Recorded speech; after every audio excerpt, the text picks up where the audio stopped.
So my name's Sam Russell. I'm a site engineer with Balfour Beatty. I started with Balfour's in August 2020, so just after everything that was going on with COVID, really.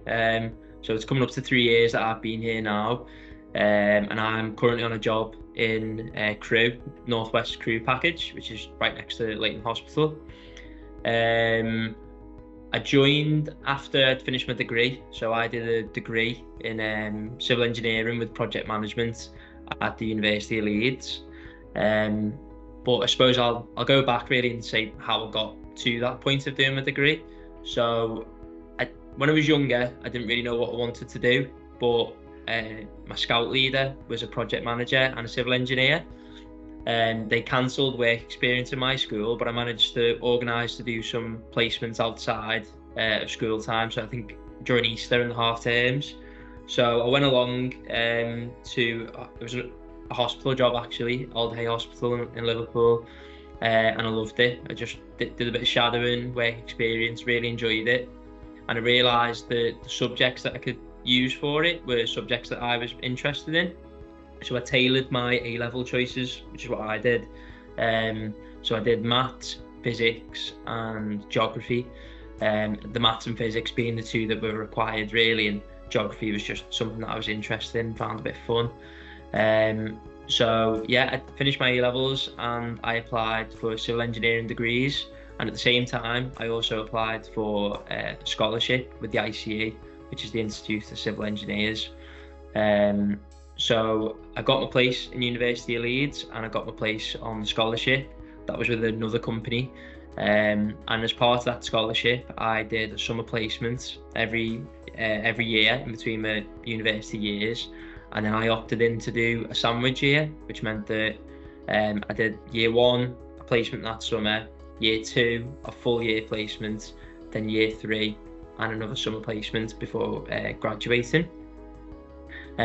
This was really useful and helpful, and it's actually how I got my job today with Balfour Beatty, as my mentor during my scholarship at that previous company left during my time at that company.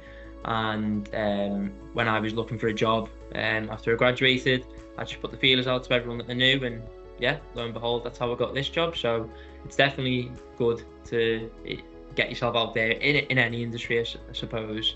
It's all about, it is about what you know, but a lot of it is about who you know. So yeah, that's how I got to where I am here. And I finished my grad scheme after 2 years of being at Balfour's, and then got made up to site engineer. I suppose when I went on the work experience, it was I mentioned it before, it was Old Hay Hospital. It was a brilliant construction site, like a bit of a flagship one in Liverpool. So I think I got excitement out of being part of something that everyone is aware of almost. And at the end, the idea of this industry, I like that you can sort of stand back and look at something that you've been a part of. So that was really interesting to me. Also, I don't think I could quite hack a 9-to-5 office job behind the same desk. Don't get me wrong, there is times when it's raining outside and I wish I had done something different, but the harsh reality of it is I don't think I could, that would be for me. And I've done various things like this and speaking at schools and stuff like that, and that really is the thing that I sort of base my recommendation on, is that's what initially got my interest in it. It was well, I know every job likes to say every day is different, and I know it is, but really on a construction site every day is completely different. And then obviously at the end of a project you could be somewhere completely different down the road, or you could work away. I think the options are just endless really, of variety. And yeah, I don't think I could focus behind a desk 9-to-5. I like, there's a nice break, don't get me wrong, you're not out all the time. It's sort of a happy medium. And as you go up higher, that's what I found from when I first started, there was definitely more on-site duties and jobs. And as I've gone a little bit higher, it goes more to a split between, well, there is office stuff still to do, but it's nice to get up and go outside for a break and do some of your jobs outside. So that was the real appeal to me for the industry, yeah. Yeah, I mean, everywhere you go, you'll see construction sites, or obviously I'm in more civils, but on the construction side of it, you see cranes everywhere. I mean, I know it's further afield, but like London, if you go down there, there's a crane around every corner. It's similar at home in Liverpool at the moment. And I'm sure actually in Chester, not too far away, it's similar again. So it really is booming at the moment, the industry. So there's job opportunities going everywhere, really, I'd say. From all the people I know that have gone into this industry, no one struggled to find a job. And I went to university with people who've gone back to all corners of the country. So yeah, I'd say that there's plenty of opportunities going everywhere, and that varies from graduate opportunities for people like myself who've finished university and they're that little bit further on, or you can even get into the industry even earlier, back at like apprentice level when you're finishing your A levels or your BTECs or your T levels, or I'm sure you're aware of the various other qualifications. But yeah, there's not just one set entry point.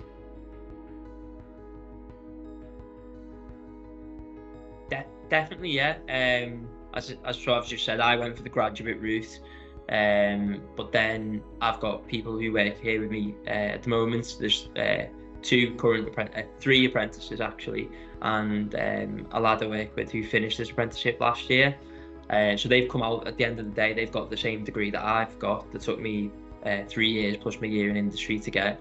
It took them their 5 years to get it, but they've got all that experience as well. So it depends what you want. There's an option. I think the way I was speaking before about how there's a happy medium, there's a job probably that you can get all behind the desk. There's a job that can be all out hands-on, and there's a happy medium. I feel like the options are, if you just want to go to university and do, say, a 4 years master's course, you can go and do that. If you want to go to uni and do a 3 years course with some placements like myself, you can do that. Or if you want to do an apprenticeship, which is not 50-50, but near enough, a lot of experience alongside your degree, then there's that option as well. I'd say it's definitely shifting. Technology is helping a lot. So if you take this site, for example, we use a lot of GPS machine control, so all your excavators and your dozers. When I first started in engineering, and probably more so when I was doing work experience in my trainee year, you have to put up things, profile boards, which basically wooden pegs out that people have to eye, string lines through and everything. And then compared to what we've got here today, there's a dozer currently out on site who's just pushing out to the model that I have on my GPS instrument, and it's as simple as him being left to do it, and I go out and do checks. Obviously there is a lot more to the job, where there's a lot more hands-on engineering, but technology is definitely making a big impact. But then also, I'd say what I found particularly a lot with Balfour Beatty compared to the previous company I worked for, which I'd imagine, obviously now since I've left them, that there might be at a similar level, is you get more like management within construction. So it's people subcontracting work to subcontractors. So there's a lot more health and safety and quality involved than, well, it always used to be there, but more of an emphasis is on it. So for example, McFaws are our subcontractor here, and they do great work. They've done projects around the local area, and it's more so they've got their engineer, but us as Balfour Beatty, we go out there and control their work. Whereas years gone by, it used to be self-delivery. So Balfour Beatty would be responsible for everything that goes on site. We still are, but yes, it's just a different dynamic that you'd understand if you do choose to come into the industry. But I think that brings in another element to the industry of being able to focus on possibly more management skills, your personal interaction. So yeah, that definitely, yeah. I'd say I'll go back to when I did work experience, which was, you know, the first time maybe 8 years ago, maybe a little longer actually. And so we used something called a total station or an EDM, and basically it's a robotic machine that can point a laser or you receive it, and it tells you, and you set out where everything's going. when I first did my work experience, that was a two-man instrument. So you'd have to have one person behind sighting you in and another person holding the prism or the target. Now it's a one person. It has been for a number of years now, but it's a one person instrument where I can just connect it to me and I can walk around hundreds of meters away and my robotic will stay in line with me the whole time. So there's just things like that that when I first had my work experience, I never would have thought that that existed. I think they actually did at the time, but they weren't as much in use. Whereas like now, it's pretty much unheard of to use a two-man total station on a site. Just like similarly, I think soon enough it'd be unheard of to do profile boards and batter rails. Maybe not as soon as some of us would like it, but before you know it, you'd go to any construction site and the normal would be machine control. Definitely, yeah. So, funnily enough, McFor's, our subcontractor, they brought in the specialist contractor who sorts out their machine control for them, and they gave us a talk on it, and they said how even though on this job it's more so our subcontractor managing their machine control, they brought them in and gave us a talk about it. It was very interesting because they sort of said to us, well, this is the way the industry's going, so you might as well get an insight into it now. They were coming in to speak to the subcontractor anyway. We were invited in and it was interesting to see how it works. I'd say on our team at the moment, there's possibly 2 engineers on this site who know how to create models and for the information that gets put into machine control. But I think the way the industry is going, it's a matter of time before every engineers, or certainly a lot more engineers, will have the technology on the laptops back in the office where they can come in, create it or edit it, go out, plug it into one of the excavators and set it away. So yeah, I think it is exciting. Definitely the way technology is advancing as well. I think IT and computer skills and technology, it's a lot more people are interested in it. So I think if you're into that sort of stuff, it's only going to get more and more in this industry. I'd say a big issue facing the industry is probably retention, and that isn't necessarily a bad reflection on companies. It's just because of the sheer volume of opportunities out there. So it's not to say that companies are no good and they can't keep people. It's just that there's so many opportunities, there's such varied work out there that there's almost not enough people. But there isn't enough people, which is, well, videos like this hopefully solve the problem. But yeah, so I'd say that's definitely a big issue. And then also, I'll be honest, it's not everyone's desire to get in a car, drive however far away. Okay, not all projects are always a drive away. Some of them are on your doorstep, and every job has an element of commute. But I'd say certainly since lockdowns happened and a lot more jobs are work from home, and I think that's quite a bonus, or that's quite appealing to people. My job, I can't work from home in this. That's not for some people. I enjoy it. Okay, again, there's days when I'm outside in the rain and the cold and I wish, tell you what, I'd love to be at home with my dog here or something. But they're just the bad days, and you realise that it is worth it in the long run. So I'd say that element of it is probably a struggle, trying to convince people to stay in an industry that's possibly more traditional than some of these agile working sort of careers maybe. But the important thing is that with this career, like for example, my sub-agent, my senior engineer, my site agents, it is flexible. It's just when you're at a certain level, I'd say this is the same with any agile working really. You can't just start a job day one and work from home 5 days a week, because you'll never learn. Just perhaps in this industry, that period's a little bit longer, a couple of years before you can entertain the idea of working from home. But that's not a benefit or an appeal that everyone wants. But I'd say Balfour's in particular, what they do to try and conquer things like this is they just take a real interest in early careers. So we actually have something called early careers. It used to be called emerging talent. It's from the day you start as an apprentice or a trainee or a graduate.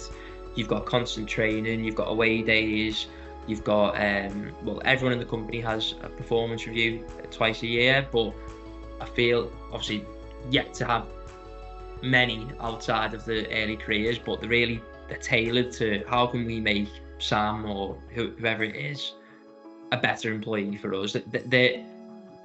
They're after trying to develop you, and I think they give that message, that vibe. I definitely got it when I had my interview with them. I had it with other companies, don't get me wrong, there's a lot of good companies doing that, and but then you do also get the vibe from some companies in interviews where you think I might just be more of a number, whereas at Balfour's you don't really feel that way. You feel that they're really taking an interest in developing you.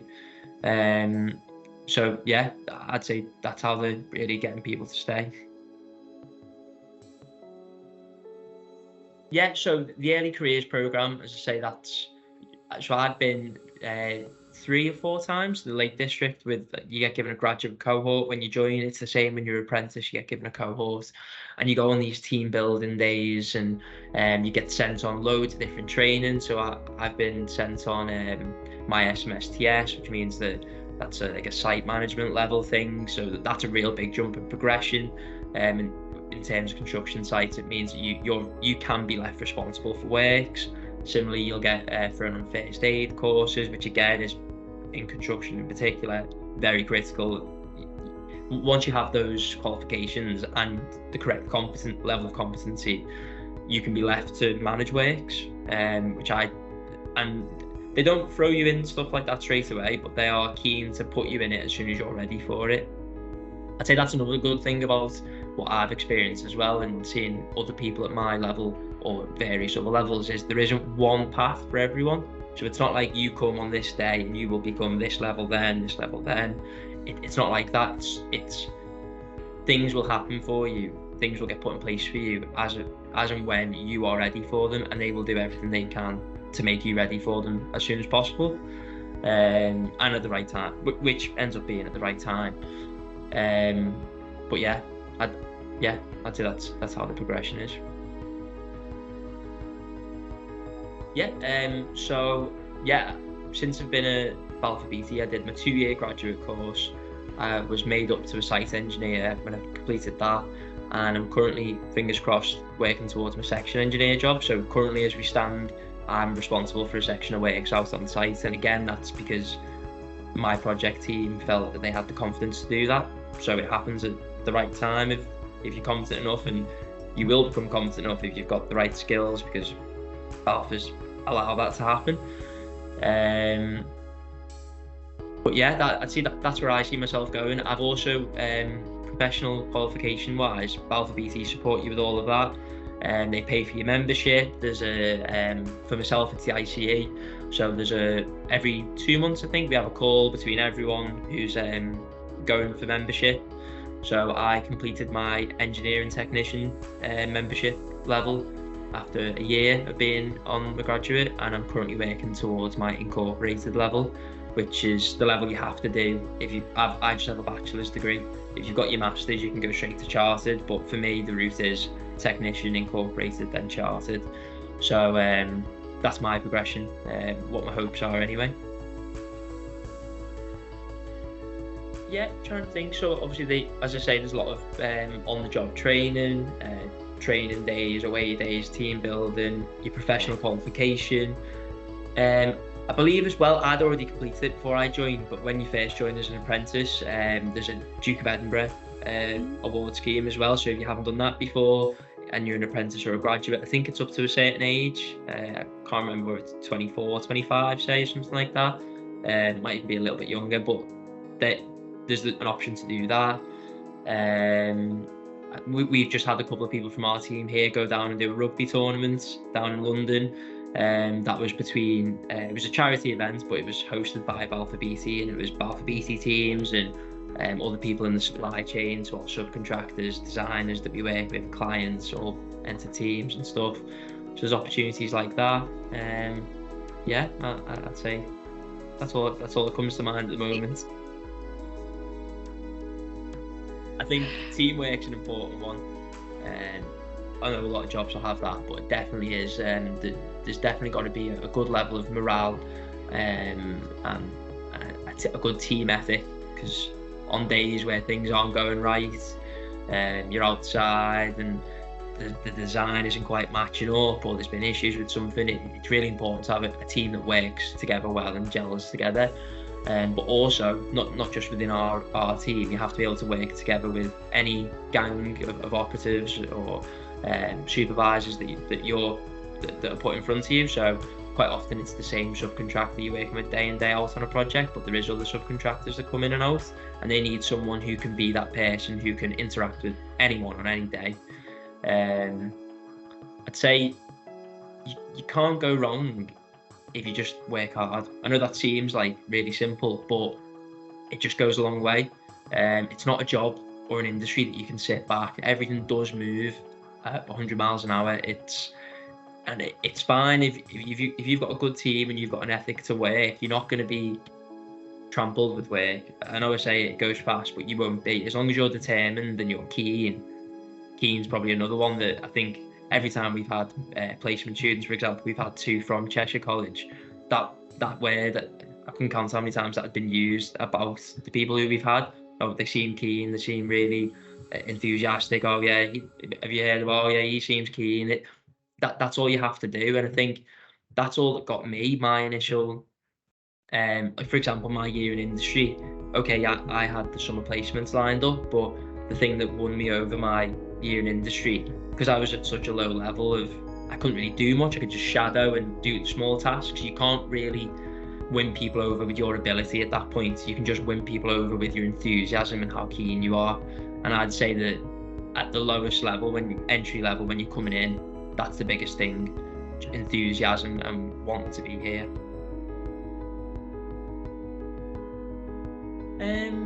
I think connected with when I said earlier about the technology advancements, I'd say people who are real, like, I don't know what you'd call them, computer whizzes. Like if you love playing around with technology and finding out how things work, I'd say that's a really big bonus at the moment in this industry.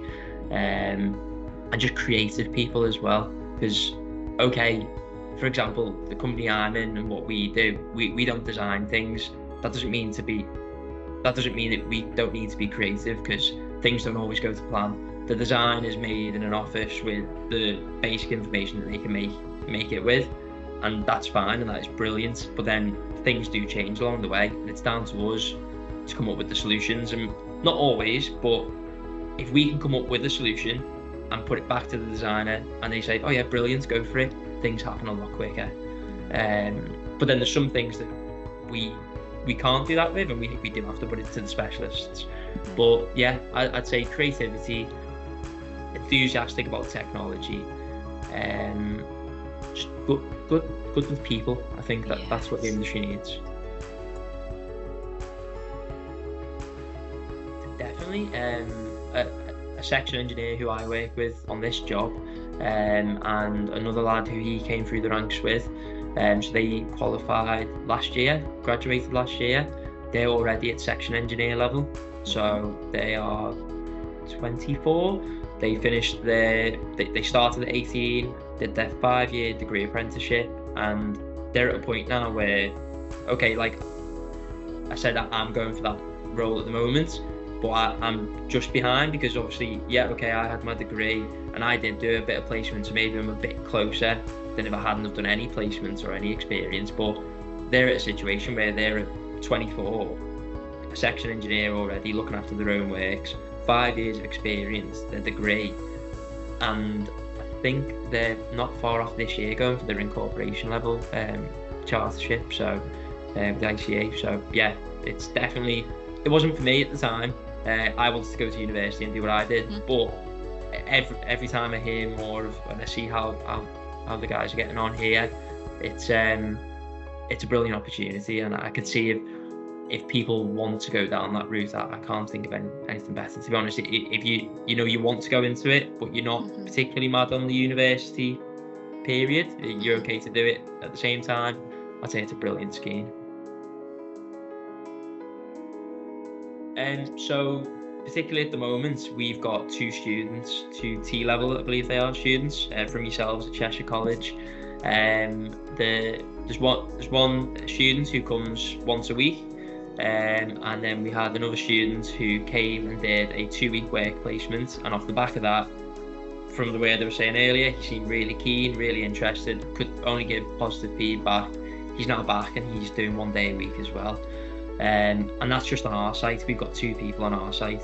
So you can imagine how all the sites that Balfour Beatty have and all the other companies within the industry have, I can only assume there's opportunities like that going everywhere for stuff like that. I'd say it's really important. Not only Cheshire College, but a big thing that's pushed in Balfour Beatty, we get given 1 volunteering day a year, but that's nothing compared to what we're actually allowed to go and do. I think that's sort of, everyone has that to go and do something if they want to on their own, but I couldn't tell you the amount of talks that myself and our public liaison Steve have been on, and other apprentices and graduates. Any opportunity that Balfour's get, we're at colleges, universities, whatever, speaking to people, trying to get people into the industry. And I think that's brilliant. I think it's important, and definitely I think one of the learners actually lives, we could see where their house was from where we were working on the site, which I think is brilliant, because obviously it's happening on their doorstep. So who better to get involved than people who live around here? And I think that's what projects need to do. We need to make sure that, okay, we're coming here. I don't live around here, so whatever benefit I get, the local area isn't going to get, I suppose. Is it okay? The end product, the road system, whatever comes off of the road system, that's a benefit to the local area. But I think it's really important that wherever people like us, Balfour Beatty, go, that we try and use the local area, try and benefit them during the process, rather than just, oh, we're going to come for 2 years and then at the end, here's something nice to have.